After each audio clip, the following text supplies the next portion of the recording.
Welcome to Fort Casper, Wyoming in the 1860s. Strike, develop, recover. Soldiers drill.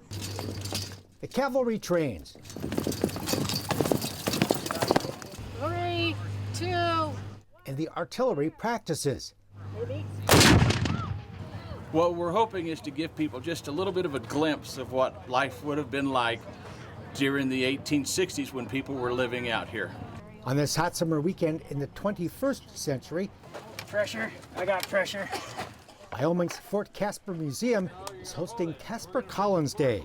Today's Fort Casper looks pretty much like the one that stood here back in the 1860s. That's because the reconstruction was based upon the blueprints left behind by the man the fort is named for, Lieutenant Casper Collins. Casper Collins was a pretty good artist and draftsman. Collins was a 20-year-old in the 1860s, a second lieutenant in the U.S. Cavalry stationed at this remote army post near a critical Oregon Trail wagon bridge over the North Platte River. And in his spare time, Collins drew blueprints of the fort that were used to recreate it in 1936. So in 1936, they had an 1864 blueprint. So I know where the windows were, where the doors were, where the fireplaces were. This is exactly what was here, and we are on the original location.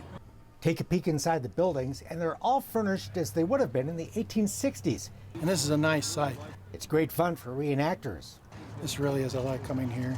You know, the buildings here, sometimes we get to live inside the buildings. So it kind of steps me back to 1866. So, strike, develop, recover. Robert Cuevas plays the sergeant leading his soldiers through the Army's 19th century bayonet drills. When you actually put the uniform on, you become part of history.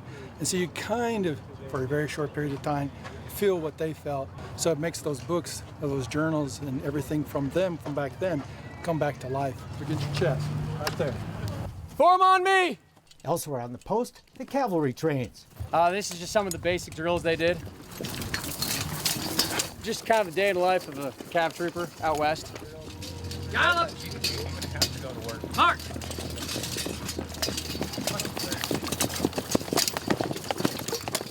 Wearing wool uniforms horseback under the blazing summer sun gives you a taste of what it was like to be a horse soldier. Forward!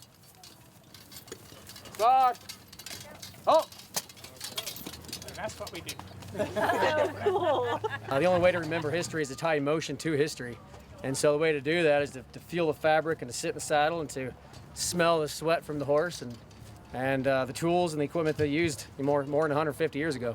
You're smelling the sweat today, huh? Oh yeah. Feeling the sweat. Feeling the sweat. Shooting cannons is fun. Steps away, the artillery practices with what's commonly called a cannon, but more accurately known as a field howitzer. So that's a real working howitzer. Oh, yeah. Yeah, it does everything the originals did. Well, let's go over the implements that we use. These are not simple to operate. So there's going to be debris that's left in the bore from the powder bag. So what you want to do is you run this down, then you're going to spin it around, and you're going to pull the debris out. So then we would take the sponge. And it takes an expert crew to safely fire even the blanks blasted here today. So then I would... So these are pretty labor intensive. Yes.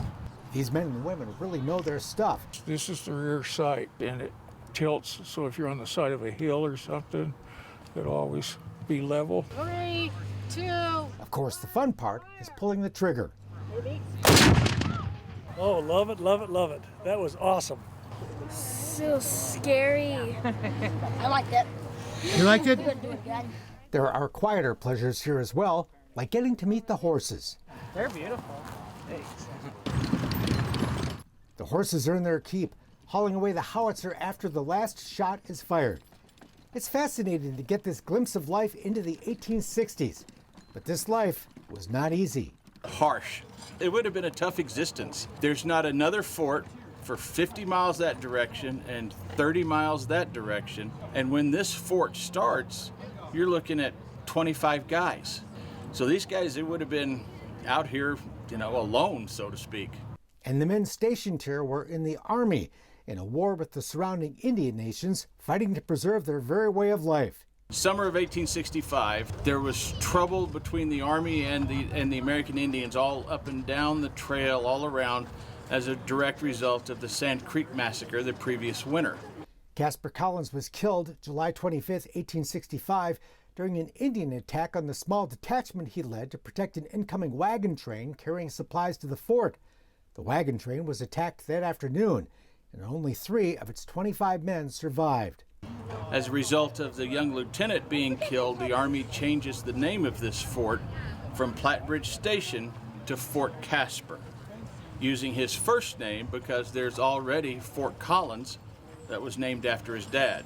And in the process of doing that, they spelled his name wrong, which is why you see the difference in spellings between the Casper now, C-A-S-P-E-R, and the museum, which is C-A-S-P-A-R.